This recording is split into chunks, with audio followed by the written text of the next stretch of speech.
In this video, we'll take a look at how to paint a realistic hamburger using opaque watercolor or gouache. We'll start by sketching the contour lines of our subject, which of course is a hamburger. We're just going to be drawing the contours or the outlines of the subject, no shading here at all. I'm working with an H graphite pencil on 140-pound cold press watercolor paper. We'll gently erase the lines before moving on to applying the gouache. Now, gouache is opaque watercolor, and for this demonstration, I'm using two different brands of gouache. I'll be using the Winsor & Newton Designer's gouache with just primary colors, and I'll also be supplementing this with a few colors made by Reeves.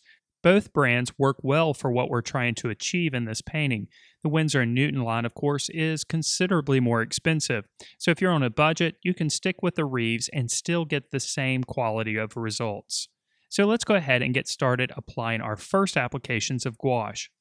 We'll address each section of the hamburger completely before moving on to the next section. We're approaching this as a direct painting method. In other words, we're not creating a range of values underneath and then applying local color on top. Instead, we're going to create areas of local color and then push the value range, the lighter and darker values in each section. We'll start by mixing up a brown by mixing permanent green with the primary red, and then we'll add a bit of sienna to that color to get the base color for the bread. Then we'll just work on creating lighter values, as you can see here, in the areas that are on the lower portion of the top bun and the upper portion of the bottom bun. We'll also add just a slight indication of highlight on the top portion of the bun where the light source is originating from. Now, one of the great characteristics of gouache is we can just add a bit of water to areas where we've already applied paint, even if the paint is completely dry. This will reactivate that section, allowing us to create smoother transitions between values and colors. We'll progressively add a few more colors, this time with a little bit more of the burnt sienna in the mixture to create a little bit more interest in the color and bring it to a more natural look. As we apply each color, we'll continue to smooth out transitions of value and color by adding water.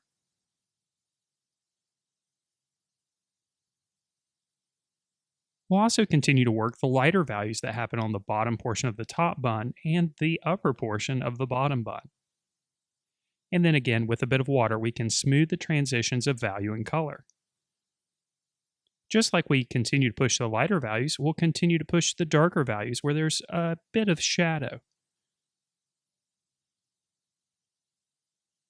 And then again, as we add each area of value and color, we can ease the transitions of value with just a touch of water, reactivating the paint that we've already applied to the surface.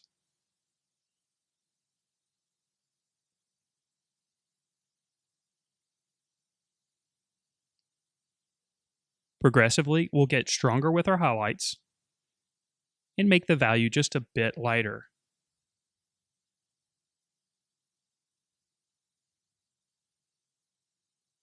We'll add just an indication of some yellow, this time with a bit of yellow ochre in our base color mixture, and apply it to the top and bottom buns.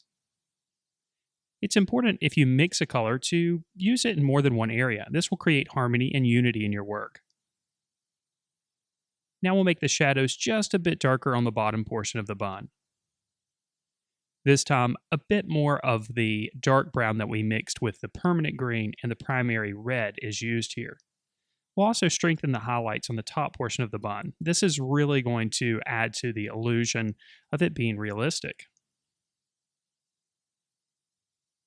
And a few more textural marks are added to the lower portion of the bun. Now we can add those sesame seeds. Now, these sesame seeds are just basically painted on here freehand. I'm using just a touch of yellow ochre mixed with titanium white to create the initial shapes. Then I'm going back with a darker brown mixture to create just an indication of shadow. Of course, I'm using a very small brush here. This is a delicate process. Now, there's more than just a color and a shadow that's involved in the sesame seeds. We'll also go back again with a bit of water in the brush and pull some of the darker values into the sesame seeds, making them feel a little bit more like they're a form. And then we'll add a slight indication of a highlight as well using titanium white. Then, just like we did with the bun, we'll fill in the base color or the local color of the tomatoes. And in this case, I used a mixture of primary red with just a bit of the brilliant red from the Reeves set. Then, just like we did on the top and bottom portion of the hamburger buns, we'll go back and push the lighter and darker values. Again, just mixing darker versions of the red and lighter versions of the red. We can put them on with broad strokes initially and then go back with a bit of water in the brush and smooth the transitions of value and color.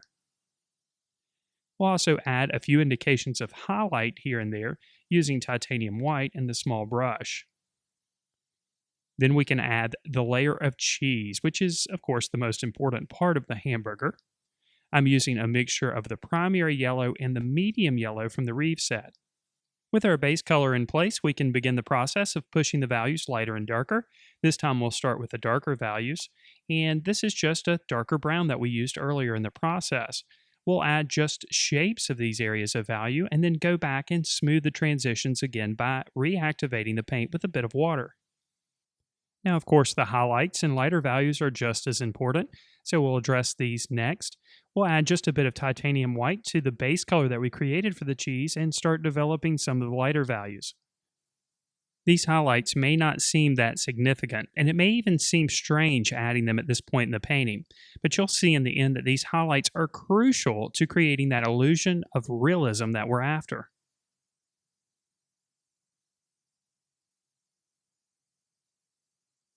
We'll go back at this point and we'll strengthen some of the darker values now that we have some of the highlights and some of the shadows in place.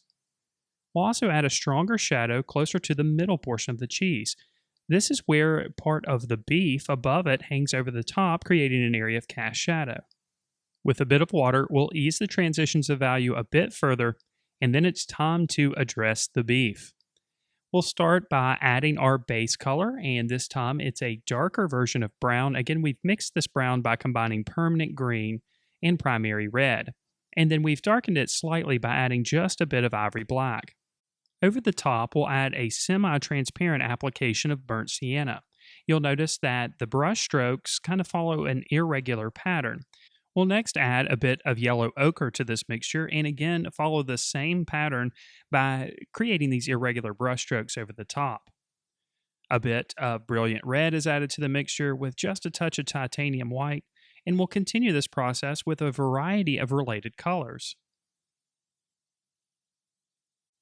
Now, we'll need to push some of the darker values that happen in the shadows as the hamburger recedes back underneath the tomato and above the cheese. So we'll mix quite a bit of ivory black with our base color that we mixed for the beef, and we'll start to develop some of those shadows.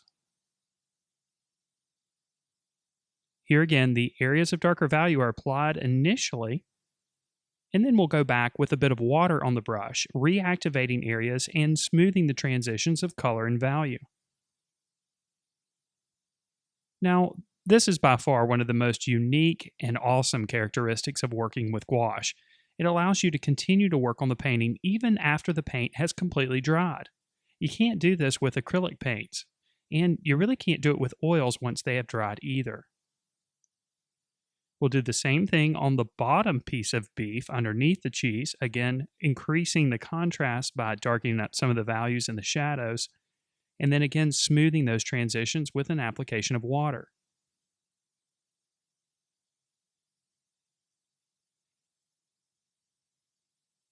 Now, of course, the beef is going to have some highlights as well. So we're going to go back this time with a bit of titanium white in our brown mixture. Now, it may look like this color that we're adding here is white, but it's actually not quite white. There is still a touch of yellow ochre in the mixture. We'll add quite a number of highlights, and then it's time to go back and put a few indications of some pepper mixed in with the beef. So we'll do that with the ivory black. Now, let's go ahead and move on to the lettuce. Or should I say, let us continue the painting. Here again, we'll add a base color first. Now, this base color is a mixture of the permanent green, a touch of leaf green from the Reeve set, and a bit of titanium white. Over the top, we're going to start to push some of the lighter values that exist there by adding a bit more of the primary yellow in the mixture. Then, just as we have in the other sections, we'll start to push the darker values.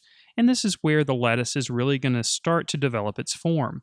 This darker version is created by adding just a bit more of the permanent green with just a slight touch of the ivory black. We're also going to make sure that we keep a little bit of yellow in the mixture so that we stick with the yellow-green and don't become too blue-green, which will make the lettuce appear unnatural. Now that we've developed some of the darker values, we'll go back and create some of the highlights. Most of the highlights happen around the edges of each one of the leaves of the lettuce. This highlight, you can see, is very heavily concentrated with our primary yellow. There's of course quite a bit of titanium white in the mixture as well to make the value light enough, but remember, it shouldn't be totally white. Now the process for developing the form of the lettuce on the bottom portion of the hamburger is of course exactly the same. We'll start by developing some of the darker values using a darker version of our green. Keep in mind that you don't need to include every single detail that you see in your reference. You just want to create the illusion of realistic lettuce. This just requires pushing the lighter and darker values and adding a few details here and there. If the shapes are a little bit different from what you're seeing, there's absolutely nothing wrong with that. We'll continue to push the darker values so that we have a pretty good relationship of contrast.